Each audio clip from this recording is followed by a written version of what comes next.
Hi, my name is Sam Johnson and I'm a voice teacher. Today I will be reacting to and analyzing The Killers performing Caution, live from Jimmy Kimmel. This is all for you, Allison.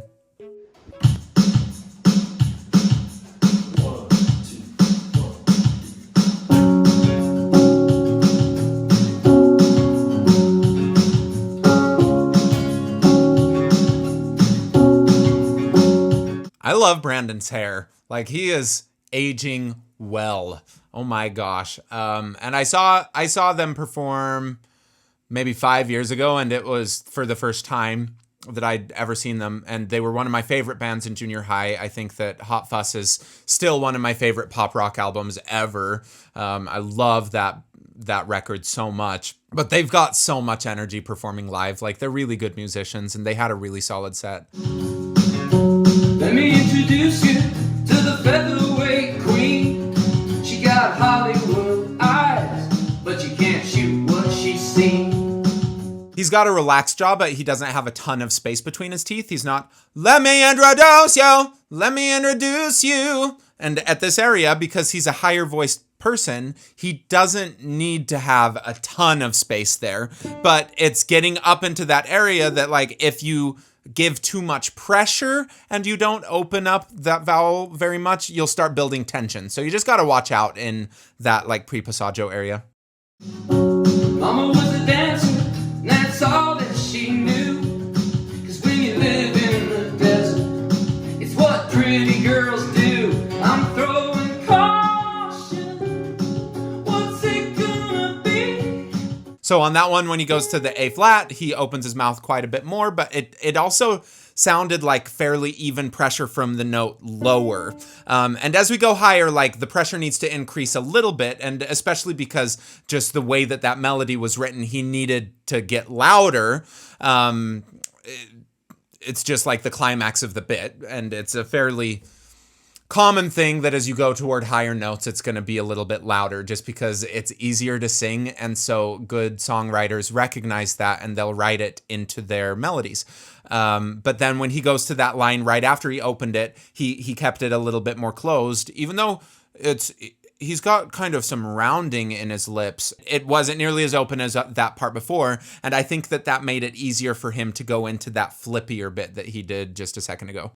Tonight the winds of change are blowing wild and free. Then again, like, when he went to the winds of change, he kept it really small too. It helps him just sound poppier, like keeping it a little bit more closed like that. I just did a video on Joshua Henry from Carousel, the Rodgers and Hammerstein show, and if he was singing up in that area, it would be a lot of, I'm singing caution, keeping all of that space.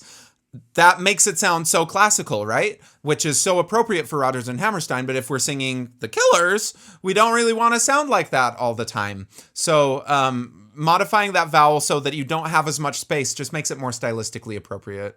But you just need to find, like, the minimum amount that makes everything feel good and easy. Another thing, like, he just isn't raising his soft palate as much. There's not as much space in the back of his mouth, in that area that we can't see. And he doesn't have vibrato. And so, like, all of those things make it sound more poppy. If I don't get out of this town, I just might be the one who finally burns it down. That was actually really good on that B flat. He didn't get super loud, but he had that minimum amount of pressure in order to keep everything sounding together without it making that flip. And that's an important place to find. But the fact that he's able to do that at the B flat and it doesn't get super, super loud, like, that is another little bit of evidence he's a high-voiced person. I actually think his vocal technique has gotten way better over the last 10, 15 years, just through, well, I don't know if he's taken voice lessons or if it's just through the rigors of his touring schedule. He's made these adjustments that make his voice sound a lot more repeatable, where before I think he might have just brute forced some of those notes up at the top of his range.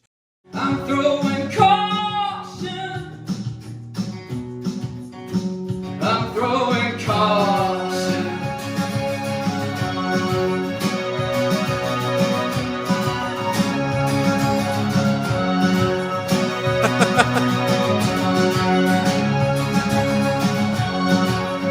I love what they're doing with just like this simple keyboard and a guitar. It reminds me so much of trying to make music that was not nearly this good in my friend's basement in like high school and junior high, and we just had limited equipment, but we had that passion, and I would yell out those Jolene covers, or whatever the freaking notes that we did, or songs that we did.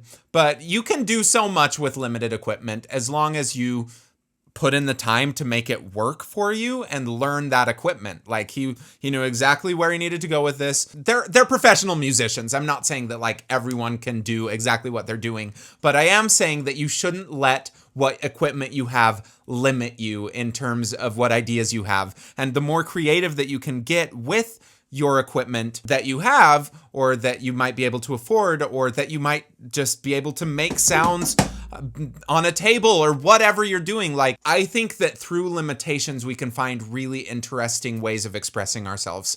Never had a diamond on the sole of her shoes, just black top, white trash, straight out of the news. Doesn't like birthdays, they remind her of why she can go straight from 0 to the 4th of July. I'm throwing caution. On July, he needed a little bit more space. He went a little bit more wide than I might, but that again is his pop stuff. 4th of July, lie, 4th of July, lie. It would warm the sound up a little bit more, but he doesn't want that warmer sound. And it's just important to like watch out with little things like that, because sometimes having those more horizontal vowels, it's just easier to build strain, to build tension.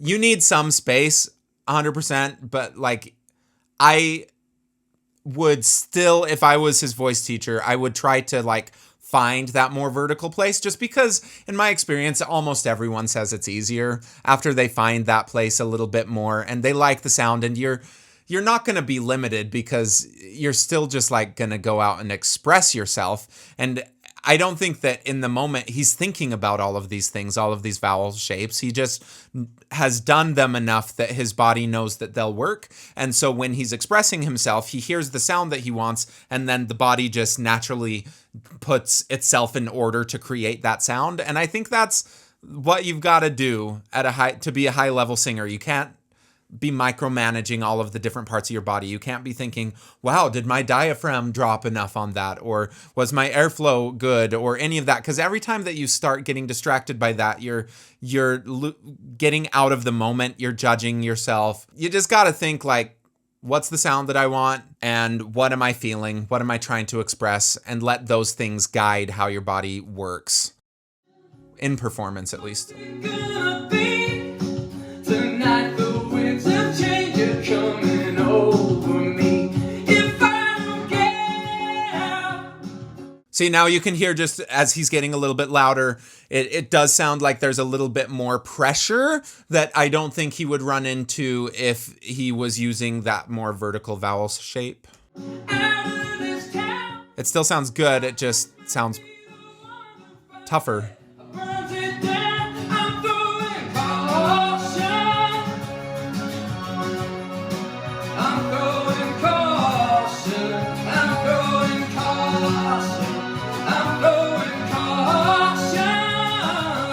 Like on that caution, if you just let it drop a little bit more. Sean, I'm throwing caution. Or if you wanted more of the caution, like caution, you can still get that vowel shape, the and have it be understood as an I. But as it's going on, it just feels like some of those choices are catching up with him where they work, but it's like, is it worth changing?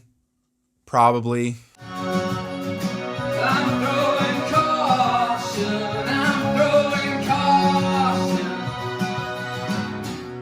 cause it's some kind of sin to live your whole life on a might have been.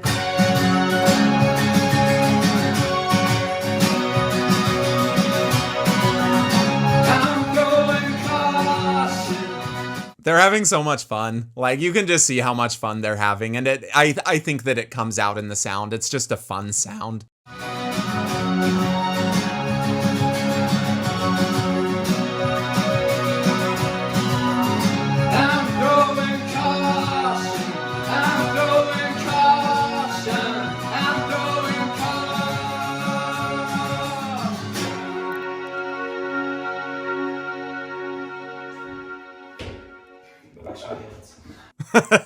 And I like on that last one how he threw in just that little bit of growl, of gravelly distortion. God!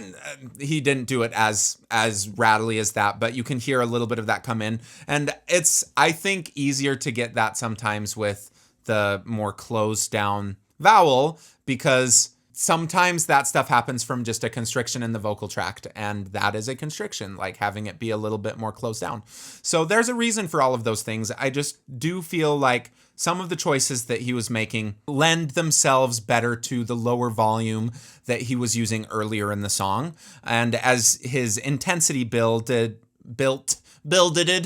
as he got more intense throughout the song and got louder with that, the pressure and that vowel shape stopped working as beautifully to my ear, and it started sounding more difficult to produce. And I do think that finding those vowel shapes that would work better as you get to the bigger volumes and start applying those earlier in the song, it just makes it so you don't need to change anything later on. And it doesn't change the sound too much. I think it's really possible to get some of those small vowel modifications without like totally throwing out the style. And I know there are a lot of professional pop people and unprofessional pop people, like people who are aspiring, who kind of get scared of voice lessons because they don't want to change their sound too much.